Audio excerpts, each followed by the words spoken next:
स्वागत है आपका शिवम ट्यूटोरियल में। हम लोग लाइट चैप्टर पढ़ रहे थे। लाइट चैप्टर का बेसिक कंसेप्ट क्या होता है वो हम पिछले वीडियो में बता चुके हैं कि लाइट होता है क्या है और लाइट में कौन कौन सा टॉपिक पढ़ना है। ठीक है, तो आज जो है हम कुछ टॉपिक को स्टार्ट करते हैं। ठीक है, स्टार्ट मतलब आस्ते आस्ते में स्टार्ट करेंगे। आस्ते आस्ते का मतलब होता है धीरे धीरे। ठीक है, हम धीरे धीरे स्टार्ट करेंगे और धीरे धीरे करते करते जो है मतलब एवरेज जो है मतलब लगभग जो है पूरा जो टॉपिक है लाइट का वो हम कंप्लीट करने की कोशिश करेंगे। ठीक है, सबसे पहले जो बेसिक होता है लाइट। अब लाइट का यूज किस लिए पड़ता है? तो लाइट का इस्तेमाल जनरली हम लोग बोलते हैं कि हम किसी वस्तु को देखने के लिए प्रकाश की आवश्यकता पड़ती है। ठीक है, क्या होता है? किसी वस्तु को देखने के लिए प्रकाश की आवश्यकता पड़ती है। ठीक है, तो हम किसी वस्तु को देख कैसे पाते हैं? जैसे कि ये वस्तु है, क्या मान लीजिए ये एक वस्तु है। क्या है? एक वस्तु है। ये मान लीजिए एक ऑब्जेक्ट है। क्या है? एक वस्तु है। ठीक है, ये एक वस्तु है। ठीक है, तो अब इस वस्तु को देखने के लिए क्या क्या क्या चाहिए? ठीक है, तो सबसे पहले तो कोई इंसान चाहिए जो इसे देखे। लाइट शायद कटेगा, आपको शायद क्वालिटी में कुछ दिक्कत आ रहा हो तो थोड़ा एडजस्ट कीजिएगा। ठीक है, तो क्या ये एक वस्तु है। ठीक है, क्या है? एक वस्तु है। इस वस्तु को देखने के लिए क्या चाहिए? सबसे पहले कोई इंसान होना चाहिए। इंसान का आंख होना चाहिए। ठीक है, तो इंसान के पास क्या होना चाहिए? आंख होना चाहिए। इंसान हो, जानवर हो, कोई भी हो, मतलब देखने के लिए क्या होना चाहिए? पहले आंख होना चाहिए। ठीक है, हम मान लीजिए ये क्या है? आंख है। कोई आदमी है जिसका आंख है। ठीक है, ऐसे रहने देते हैं, नहीं तो ये थोड़ा गड़बड़ हो जाएगा। ठीक है, ये क्या है? आंख है। ठीक है, तो ये तो हो गया कि एक ऑब्जेक्ट है और एक आंख है। ठीक है, मतलब आंख मतलब कोई इंसान या जो देखने वाला पर्सन है वो है। ठीक है, ये आंख हो गया और ये ऑब्जेक्ट हो गया। अब इसको इस वस्तु को देखने के लिए इस आंख को इस वस्तु को देखने के लिए क्या चाहिए? प्रकाश चाहिए। तो क्या चाहिए? प्रकाश चाहिए। क्या चाहिए? प्रकाश चाहिए। क्या चाहिए? प्रकाश। मान लीजिए कोई लाइट ऑफ सोर्स है, सॉरी सोर्स ऑफ लाइट होता है, सॉरी सोर्स ऑफ लाइट है, मतलब कोई माध्यम है जहाँ से प्रकाश आ सकता है। कोई बल्ब हो जाए, टॉर्च हो जाए, सूर्य हो जाए। सूर्य भी सबसे अच्छा माध्यम है। तो ये क्या है? ये कोई माध्यम है, कोई सोर्स है। ठीक है, ये लाइट का कोई सोर्स है, ये ऑब्जेक्ट है और यहाँ मेरा आँख है। ठीक है, ये क्या है? मेरा आँख है। तो ये जो लाइट है, ये लाइट पड़ेगा इस पर। ठीक है, और ये लाइट इस पे पड़ करके टकरा के जाता है इस पर। ठीक है, ये लाइट यहाँ पड़ा और यहाँ से टकरा के ये आँख पे जाता है, तब जाके ये वस्तु दिखता है। समझ में आ रहा है? जैसे कि इस मार्कर को देखना है। ठीक है, क्या करना है? इस मार्कर को देखना है। इस मार्कर को देखने के लिए कोई लाइट का जो सोर्स आ रहा होगा, जैसे कि ये मान लीजिए यहाँ से एक खिड़की है, ये खिड़की से सूर्य का जो रोशनी जो है वो इधर आ रहा है। ठीक है, ये रोशनी जो है इस मार्कर पे पड़ रहा होगा, इस मार्कर से टकरा के मेरे आँख के रेटिना में जा रहा होगा। ठीक है, इस मार्कर पे टकरा करके मेरे आँख के रेटिना तक जा रहा होगा, तब जाके ये मार्कर मुझे दिख रहा है। ठीक है, तो किसी वस्तु को हम इसी प्रकार देख पाते हैं। कोई लाइट ऑफ सोर्स है, सॉरी सोर्स ऑफ लाइट, हम बार बार गलत बोल रहे हैं, सोर्स ऑफ लाइट होता है। ठीक है, कोई सोर्स ऑफ लाइट है जिसका जो किरण है, जिसका जो रे है वो इस पर टकरा करके किसी ऑब्जेक्ट पे टकरा करके, और वो टकरा करके जिस पर्सन को देखना उसके आंख के रेटिना पे फिर वापस जाता है। तो वो टकरा करके आंख के रेटिना पर जाता है, तब जाके ये जो है ऑब्जेक्ट है वो दिखता है। ठीक है, तब क्या दिखता है? ये ऑब्जेक्ट दिखता है। ठीक है, तो ये हो गया हमारा कि हम किसी ऑब्जेक्ट को देखते कैसे है। ठीक है, क्या हो गया कि हम किसी ऑब्जेक्ट को देखते कैसे है। ठीक है, अब इसी में जो है एक होता है दीप्त और अदीप्त वस्तु। क्या होता है? सबसे पहले हम लोग चलते हैं दीप्त और अदीप्त वस्तु। दीप्त एवं अदीप्त वस्तु, luminous and non luminous object. ठीक है, इसका हिंदी होता है, इसका इंग्लिश होता है luminous and non luminous object. Luminous मतलब जो खुद जिसके पास खुद लाइट है, और नॉन लुमिनस मतलब जिसके पास खुद लाइट नहीं है, जैसे कि स्टार, जैसे कि बल्ब, जैसे कि सन। ये सब क्या है? ये सब लुमिनस ऑब्जेक्ट है। क्या है? Luminous object. आपको परिभाषा हर किताब में मिल जाएगा, डिफिनेशन हर किताब में मिल जाएगा, लेकिन कंसेप्ट क्या होता है समझने वाला बेसिक हम वही समझ लेते हैं। ठीक है, ये क्या है? ये दीप्त वस्तु है। दीप्त वस्तु उसे कहते हैं जिसके पास खुद का प्रकाश होता है, जिसके पास खुद का लाइट होता है, जिसके पास खुद का प्रकाश होता है, उसको दीप्त वस्तु कहते हैं। क्या कहते हैं? जिसके पास खुद का प्रकाश होता है उसको दीप्त वस्तु कहते हैं। जैसे कि ये मार्कर है, इसके पास खुद का प्रकाश है नहीं है, ये क्या है? ये किसी के प्रकाश के माध्यम से ये चमक रहा होगा। जैसे कि सूरज है, तो सूरज के पास खुद का प्रकाश है, सूरज के पास खुद का प्रकाश है, लेकिन चांद है वो उसके पास खुद का प्रकाश नहीं है, वो सूरज का प्रकाश जो है चांद पे पड़ता है, फिर चांद पर से टकरा करके फिर हमारे आँख के रेटिना में आता है, तब जाके मुझे वो चांद दिखता है। ठीक है, सूरज का जो प्रकाश है वो चांद पे टकराता है, फिर चांद पे टकरा करके फिर हमारे आँख के रेटिना तक आता है, तब जाकर वो चांद मुझे दिखता है। ठीक है, लेकिन जो सूरज है उसके पास खुद का प्रकाश है। वैसे ही जिसके पास खुद का प्रकाश होता है उसको कहते हैं दीप्त वस्तु, और जिसके पास खुद का प्रकाश नहीं होता उसको कहते हैं अदीप्त वस्तु। अदीप्त में क्या आ जाएगा, कुर्सी आ गया, कोई भी आ जाएगा, कुर्सी आ गया, यहाँ हम एक लिख लेते हैं, मान लीजिए चांद ही लिख लिए। ठीक है, कुछ भी लिख सकते, कोई भी वस्तु, कोई वस्तु जिसके पास खुद का प्रकाश ना हो उसे क्या कहते हैं, नॉन लुमिनस ऑब्जेक्ट। क्या कहते हैं, नॉन लुमिनस ऑब्जेक्ट।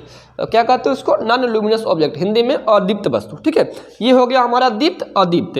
ये बेसिक कंसेप्ट समझ लिए कि क्या होता है दीप्त, क्या होता है अदीप्त। जिसके पास खुद का प्रकाश उसको कहते हैं दीप्त वस्तु, जिसके पास खुद का प्रकाश नहीं उसको कहते हैं अदीप्त वस्तु। ठीक है, ये दो चीज हम लोग सीख लिए।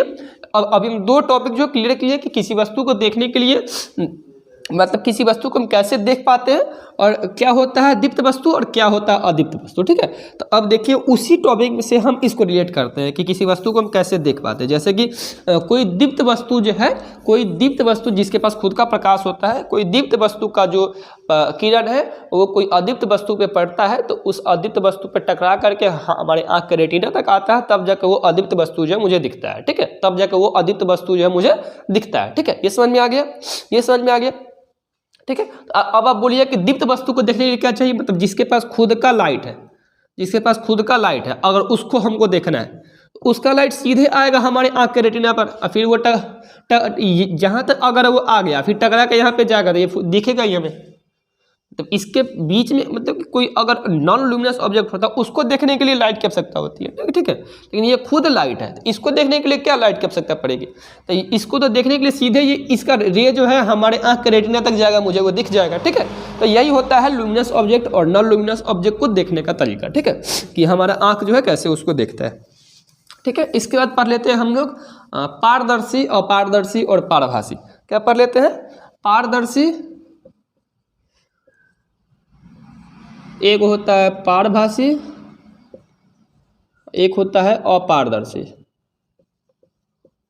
चलिए पहले पारदर्शी, बस इसी टॉपिक को कंप्लीट करके इस वीडियो को खत्म करेंगे, उसके बाद अगला वीडियो में जो है आगे का टॉपिक बताया जाएगा। ठीक है, क्या होता है पहले पारदर्शी, पारभासी और अपारदर्शी। आपको जो है डिफिनेशन हर किताब में मिल जाएगा। हम बार बार बोल रहे हैं कि डिफिनेशन आपको सभी जगह मिल जाएगा, यहाँ पे डिफिनेशन के चक्कर में नहीं रहिए। अगर डिफिनेशन चाहिए तो मुझे मैसेज कर दीजिएगा, आप मेरे डिस्क्रिप्शन में जो है मेरा नंबर दिया होगा, व्हाट्सएप कीजिएगा, आपको नोट्स भेज दिया जाएगा, उसके लिए कोई टेंशन नहीं लीजिए। ठीक है, अगर लेकिन बेसिक कंसेप्ट इसका समझ लीजिएगा, बेसिक कंसेप्ट समझ लीजिएगा तो बाद में बहुत जो दिक्कत होता है कि टॉपिक क्या है, टॉपिक नहीं मालूम होता हमें, तो टॉपिक हो है क्या वो समझ लीजिएगा तो बाद में कोई दिक्कत नहीं होगा। ठीक है, पहले क्या है पारदर्शी, दूसरा क्या है पारभासी, तीसरा क्या है अपारदर्शी। ये सब वस्तु होता है, क्या होता है, ये सब वस्तु होता है। तो अब देखिए वस्तु मतलब ये सब वस्तु के प्रकार है लाइट के अपेक्षा में। तो ये हो गया पारदर्शी वस्तु, ये हो गया अपारदर्शी वस्तु, ये पारभासी वस्तु, ये हो गया अपारदर्शी वस्तु। देखिए पारदर्शी वस्तु में डिफिनेशन आता है कोई शीशा। ठीक है, इसमें आ जाएगा मान लीजिए, या फिर पारदर्शी प्लास्टिक शीट, इसमें आ जाएगा घसा हुआ शीशा,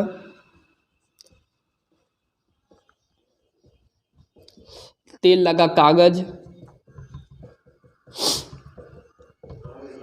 इसमें हो जाएगा अपारदर्शी में दीवार, कुछ भी, कोई टेबल। अब देखिए होता क्या, पारदर्शी वस्तु वो होता है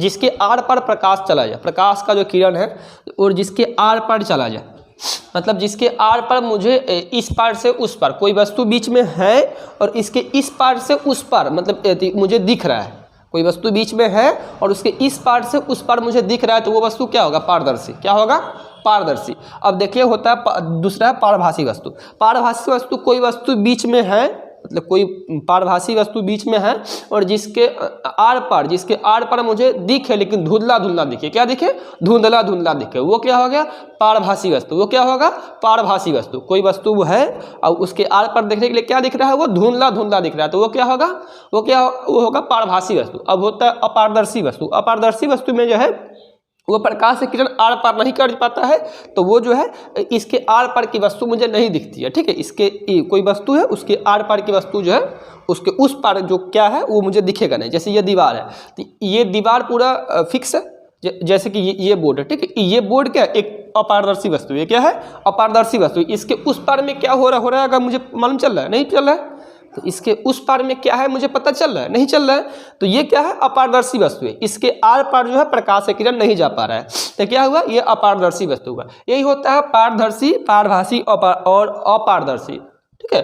पारदर्शी, पारभासी और अपारदर्शी वस्तु, जिसके आर पर मुझे दिखाई देता है उसको पारदर्शी, जिसके आर पर दिखाई देता है लेकिन क्या देता है, धुंधला दिखाई देता है, उसको क्या कहते हैं, पारभासी वस्तु। और अपारदर्शी क्या होता है, जिसके आर पर दिखाई नहीं देता है। लाइट के कॉन्सेप्ट में समझे तो जिसके आर पर प्रकाश की किरण जिसके आर पर प्रकाश की किरण चली जाती है उसको क्या कहते हैं, पारदर्शी। जिसके आर पर प्रकाश की किरण जाती है लेकिन कम जाती है, ठीक है, उसको क्या कहते हैं, पारभासी वस्तु। और अपारदर्शी वस्तु क्या कहते हैं, जिसके आर पार न जा करके जहां से वस्तु टकरा जाती है, टकरा करके वापस लौट जाती है, उसको क्या कहते हैं, अपारदर्शी वस्तु, ठीक है। मतलब कि यहाँ जो टकराएगी वस्तु तो ये लौट जाएगी। जैसे कि शीशा होता है, जैसे कि मान लीजिए किसी दीवार के बीच में शीशा लगा हुआ है, ठीक है, जो पारदर्शी है, तो इसके आर पर क्या है, मतलब ये बीच में अगर शीशा है तो कभी कभी हम लोग को बिना टच किए मालूम ही नहीं पड़ता कि वो शीशा है, क्योंकि वस्तु जो है जो लाइट का किरण है वो टकरा कर मेरे रेटिना तक आ नहीं रहा है, तो इसलिए वो वहाँ पर कोई वस्तु है वो दिख ही नहीं पाता जब तक हम छुए नहीं, ठीक है। जब तक कोई साफ शीशा हो, साफ शीशा पर तो कोई रेटिना टकरा के आएगा नहीं, मतलब रेटिना तक कोई लाइट या किरण टकरा के आएगा नहीं, तो वो वस्तु मुझे दिखेगा नहीं, ठीक है। लेकिन पारभासी हो तो कुछ आएगा तो वो दिखेगा, अपारदर्शी हो तो पूरा रेटिना पर, मतलब वो पूरा किरण टकरा के मेरे रेटिना तक आएगा तो वो पूरा दिखेगा। यही होता है पारदर्शी, अपारदर्शी और पारभासी। आगे का टॉपिक के लिए हम अगला वीडियो बनाएंगे, तो बने रहिए लाइट के सीरीज में। Thank you.